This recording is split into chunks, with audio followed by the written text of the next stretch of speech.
कल्पना कीजिए कि आप कोई किताब पढ़ रहे हैं, पर वो किताब बाहर की नहीं, आपके अंदर की है। उसमें हर जन्म, हर सोच, हर पहचान एक एक अध्याय की तरह है। लेकिन सोचिए, अगर अचानक आपको ये एहसास हो जाए कि जो अब तक आपने पढ़ा वो केवल भूमिका थी, असली कहानी तो अभी शुरू ही नहीं हुई है।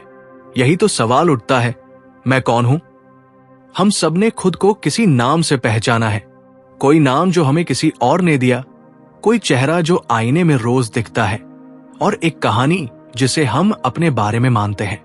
कुछ यादें, कुछ रिश्ते, कुछ हंसी, कुछ आंसू, बस इन्हीं टुकड़ों से हमने खुद की एक तस्वीर बना ली है। पर क्या यही हम हैं, या कुछ और गहराई में है? थोड़ी देर के लिए इन सब परतों को अलग कर दीजिए। नाम, चेहरा, भूमिका, बीता हुआ समय, सब कुछ हटा दीजिए। जो बचता है वही तो असली है। क्या कोई ऐसा हिस्सा है हमारे अंदर जो ना समय से बंधा है, ना उम्र से, ना ही किसी भूमिका से?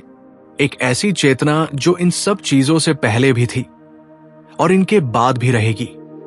भारत के प्राचीन ऋषियों ने इसी सवाल की खोज में अपना पूरा जीवन लगा दिया था।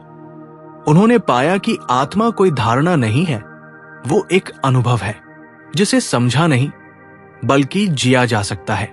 ये कोई सोचने का विषय नहीं बल्कि जागने का विषय है। यही आत्मा हर विचार से पहले है, हर भावना के पार है और हर पहचान के पीछे छिपी है। उन्हीं ऋषियों ने उस अनुभव को नाम दिया उपनिषद। उपनिषद कोई धार्मिक किताब नहीं है, ये आत्मा की भाषा है। ये ज्ञान आपको जवाब नहीं देता बल्कि आपके भीतर की परतों को हटाता है। ये कोई ज्ञान की बातें नहीं बल्कि स्मृति को जगाने वाली चिंगारी है। और जब ये चिंगारी जलती है तो आप वही नहीं रहते जो आप अब तक सोचते आए हैं। ये एक आम जानकारी नहीं है जो आज सुनी और कल भूल गए। ये एक अनुभव है जो भीतर गूंजता है। ये आपकी चेतना को छूता है, आपको सवालों से भर देता है और फिर उन सवालों में ही उत्तर दिखाता है। ये पूछता है, क्या तुम वही हो जो तुमने माना था, या तुम वो हो जो सब पहचान से परे हैं? कभी कभी हम इतने साल तक एक चेहरे के पीछे छिपे रहते हैं कि हमें लगता है वही हमारा असली चेहरा है। लेकिन जैसे ही एक क्षण को भीतर उतरते हैं, एक शांति, एक मौन से जुड़ते हैं, तो एक नई आवाज सुनाई देती है जो कहती है कि तुम इस सब के पार हो। तुम कोई अनुभव नहीं हो, तुम अनुभव करने वाली चेतना हो। हर पहचान जो हमें दी गई है, वो समाज ने दी, परिवार ने दी या हालातों ने बनाई, वो सब सिर्फ एक लिबास की तरह है। लेकिन हम उस लिबास नहीं हैं। हम वो हैं जो हर रूप को पहनते हैं और फिर भी उससे परे रहते हैं। आत्मा ना जन्म लेती है, ना मरती है, वो बस याद दिलाने आती है कि तुम वही हो जो कभी नहीं बदला। ये वीडियो या ये यात्रा एक आम कहानी नहीं है। ये आपको भीतर खींच लाने की कोशिश है, जहां कोई दर्पण नहीं होता, कोई नाम नहीं होता, सिर्फ मौन होता है। और उस मौन में जो तुम सुनते हो वही तुम्हारा सच्चा स्वरूप है, वही आत्मा है। और वही आत्मा हर किसी के अंदर है, आपके भी, मेरे भी। अगर आपने अब तक खुद को एक कहानी समझा है तो अब वक्त है उस कहानी को अलग रख देने का और उस खाली जगह में, उस मौन में बैठकर सुनने का कि भीतर क्या बोलता है। जब बाहर की आवाजें शांत हो जाती हैं, तब भीतर की पुकार सुनाई देती है और वो पुकार कहती है, मैं कौन हूं? आपकी आत्मा कोई चीज नहीं है जिसे आप पकड़ ले। ये कोई विचार नहीं है जिसे आप सोच सके। ये तो एक एहसास है जो हर बार तब आता है जब आप मौन होते हैं, जब आप सिर्फ होते हैं, ना कुछ करते हुए, ना कुछ साबित करते हुए, बस यूं ही। और उस क्षण में जो बचता है वही आप है। हमने खुद को इतनी परतों में ढक लिया है कि असल चेहरा खुद हमें दिखता नहीं। लेकिन जब परतें उतरती है तो एक गहराई दिखाई देती है जो ना कोई नाम है, ना कोई रूप है, बल्कि बस एक उपस्थिति है, एक शुद्ध, शांत और अचल उपस्थिति। वही आत्मा है, वही चेतना है और वही आप है। प्राचीन ऋषियों ने इसी को देखा था। उन्होंने कहा था, ये आत्मा कोई बाहरी चीज नहीं है, ये तुम्हारे अंदर है। तुम खोजते रहते हो बाहर, लेकिन जो तुम ढूंढ रहे हो वो तुम ही हो। ये वाक्य सुनने में सरल लगता है, पर इसका अनुभव पूरी जीवन की दिशा बदल सकता है। तो अब सवाल ये नहीं रह जाता कि आप कौन हैं, बल्कि ये कि आप कौन नहीं हैं। आप कोई परिभाषा नहीं है, कोई बीती हुई घटना नहीं है, कोई भविष्य की चिंता नहीं है। आप वो है जो इन सब को देखता है, जो इन सब का साक्षी है। और वही साक्षी, वही आत्मा सबसे बड़ा सत्य है। जब आप अपने भीतर की यात्रा शुरू करते हैं तो ये समझ आता है कि हर नाम, हर अनुभव, हर रिश्ता, ये सब जरूरी थे पर स्थायी नहीं थे। जो स्थायी है वो मौन है जो हर श्वास में आपके साथ चलता है। वो मौन जो कभी आपको छोड़ता नहीं और जिसकी उपस्थिति हर बार आपको घर का रास्ता दिखाती है। और जब आप इस मौन को महसूस करते हैं तो एक नई शुरुआत होती है। कोई बड़ी बात नहीं होती, बस एक सहजता होती है, एक शांति जो बताती है कि सब ठीक है। आप खोए नहीं हैं, आप बस भूल गए थे कि आप कौन हैं, और अब स्मृति लौट रही है। आप वही है जो हमेशा थे। ये पहली सीढ़ी है पहचान की उस यात्रा की जिसे उपनिषदों ने शुरू किया था। ये वो क्षण है जब आप सवाल पूछते हैं और जवाब आपके भीतर से आता है। जवाब शब्दों में नहीं होता, वो मौन में होता है। और वह मौन ही है जो आपको फिर से अपने असली स्वरूप से मिलवाता है। अब जब आप इस यात्रा पर हैं तो याद रखिए, ये कोई ज्ञान का विषय नहीं, ये स्मृति का विषय है। आप कुछ नया नहीं सीख रहे, आप बस वो याद कर रहे हैं जो कभी भूले थे। यही याद ही असली जागरण है। यही पहला कदम है आत्मा की ओर लौटने का। तत्वमसि, तू वही है। ये वाक्य सुनने में बेहद साधारण लगता है, जैसे कोई मंत्र हो जिसे किसी धार्मिक ग्रंथ से निकाला गया हो। लेकिन जब इसे भीतर से सुना जाता है तो ये आपकी पूरी पहचान की नींव हिला सकता है। ये सिर्फ शब्द नहीं है, ये एक आह्वान है, एक भीतर की पुकार है जो कहती है तू वही है। इसका अर्थ है जो कुछ तू बाहर खोज रहा है वो सब तेरे भीतर ही है। तू जो सत्य के पीछे भाग रहा है वो सत्य तेरा ही प्रतिबिंब है। चांदोग्य उपनिषद की एक गहरी कथा है। एक पिता उद्दालक अपने पुत्र श्वेतकेतु को ज्ञान सिखा रहे हैं। पुत्र ने वेदों का गहन अध्ययन किया था, लेकिन अब उसमें घमंड आ गया था। पिता ने उससे एक सरल लेकिन गहन सवाल पूछा, क्या तूने वो ज्ञान जाना है जिससे सब कुछ जाना जा सकता है, जिससे वह भी जाना जा सकता है जिसे जाना नहीं जा सकता? यह सवाल किसी परीक्षा का हिस्सा नहीं था। ये एक चेतना को उसके भ्रम से मुक्त करने का आह्वान था, एक स्मरण कि तू वो नहीं जो तू सोचता है। फिर शुरू होता है एक अद्भुत संवाद। पिता पुत्र को दिखाते हैं कि आत्मा हर जगह है। जैसे सोने से बनी चीजें अलग अलग दिखती हैं, हार, अंगूठी, ताज, पर उनका मूल सोना होता है। उसी तरह हर रूप, हर नाम, हर विचार, ये सब अलग अलग लगते हैं, पर सबके पीछे जो है वो एक ही है, ब्रह्मा। और तू वही है, तत्वमसि। ये कहना नहीं है कि तुम ब्रह्मा हो, ये याद दिलाना है कि तुम कभी ब्रह्मा से अलग थे ही नहीं। तुम्हारा अस्तित्व, तुम्हारी चेतना, तुम्हारा हर श्वास उसी दिव्यता से बना है। पर हमने उस सत्य को भूलकर खुद को बाहरी रूपों से बांध लिया। एक नाम, एक जाति, एक भूमिका, एक अतीत। उपनिषद कहते हैं, तुम शरीर नहीं हो, तुम मन नहीं हो, तुम आत्मा हो, शुद्ध, शांत, अचल और नित्य। जब इस सत्य को पहचानते हैं तो पुरानी पहचानें खुद ब खुद गिरने लगती है।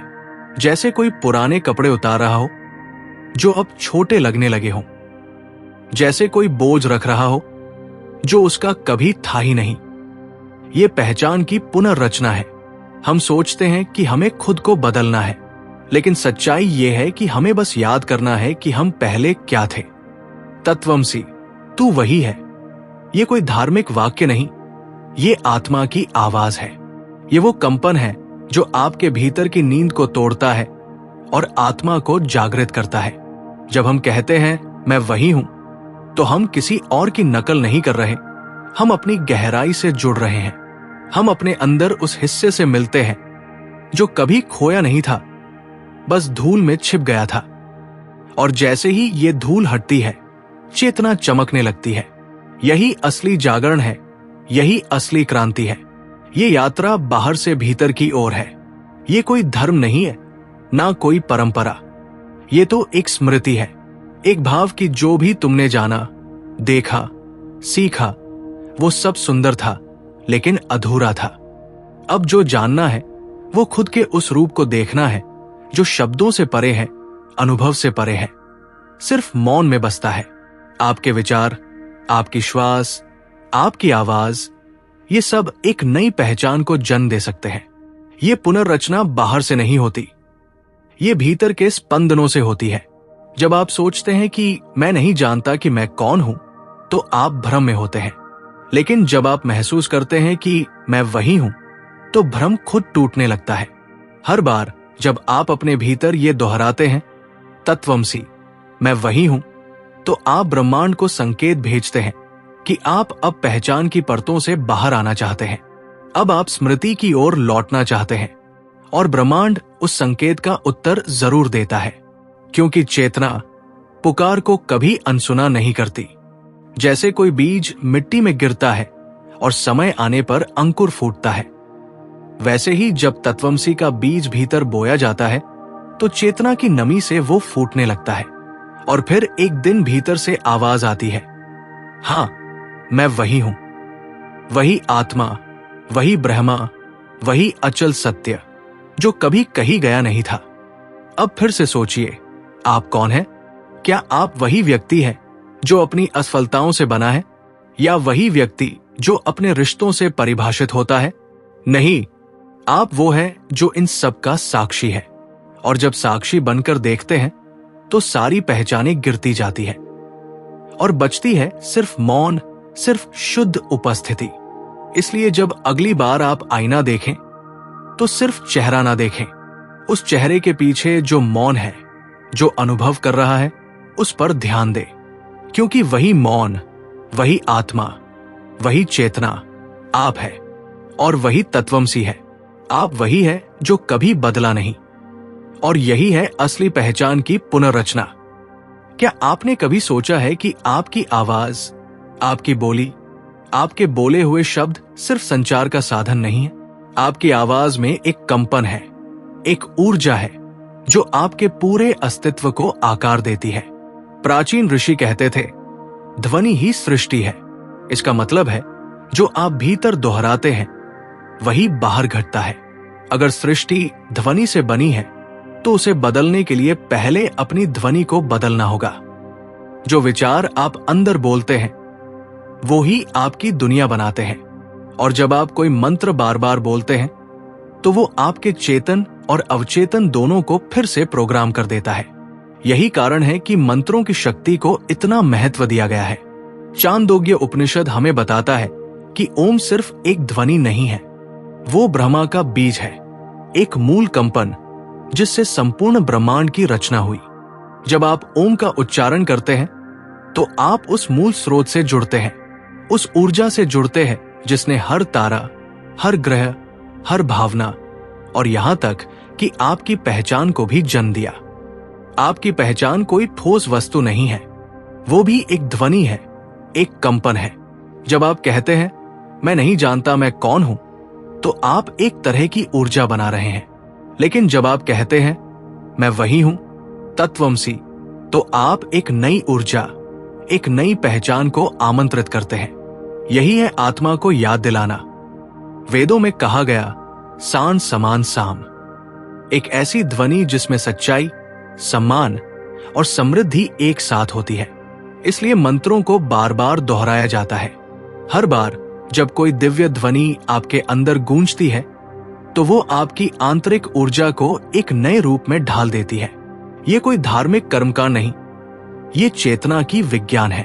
ओम, गायत्री मंत्र, सोहम, ये सब मंत्र नहीं, कंपन है। एक कंपन जो आपके भीतर की गहराई से निकलकर ब्रह्मांड से जुड़ता है।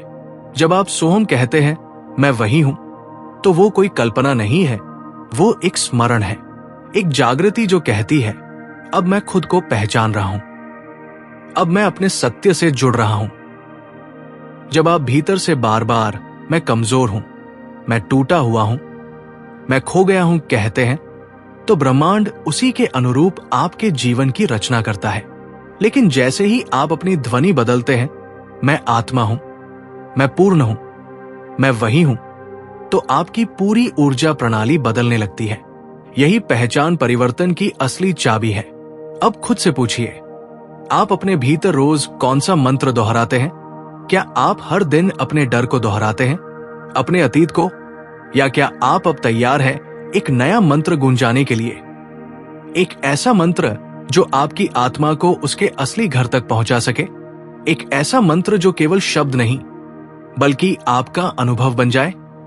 यही वो क्षण है जहां आत्मा की स्मृति लौटती है, जहां भीतर की चुप्पी बोलने लगती है, जहां आपकी ध्वनि अब डर से नहीं बल्कि आत्मा से निकलती है। और यही ध्वनि, यही वाइब्रेशन ब्रह्मांड को बताता है कि अब आप बदलने नहीं बल्कि याद करने आए हैं। आपने खुद को फिर से देखना शुरू कर दिया है। अब हम प्राण की बात करें, वो ऊर्जा जो हर श्वास में बहती है। जब प्राण चला जाता है तो शरीर शांत हो जाता है, विचार रुक जाते हैं, भावनाएं थम जाती हैं और पहचान भी विलीन हो जाती है। प्राण ही वह धागा है जिससे जीवन की पूरी माला गूंथी जाती है। ये सिर्फ सांस नहीं, ये आत्मा की भाषा है। ऋषियों ने कहा है प्राण ही ब्रह्मा है। जैसे सूर्य पूरे ब्रह्मांड को प्रकाशित करता है, वैसे ही प्राण आपके भीतर के ब्रह्मांड को रोशन करता है। और जब आप इस प्राण को साध लेते हैं श्वास के माध्यम से, तो आप अपनी चेतना को भी साध लेते हैं। मन शांत होता है और आत्मा की आवाज साफ साफ सुनाई देने लगती है। प्राणायाम केवल योग का हिस्सा नहीं है, यह पहचान को शुद्ध करने की प्रक्रिया है। जब आप सांस को गहराई से लेते हैं और सो कहते हैं, तो यह कोई साधारण अभ्यास नहीं है।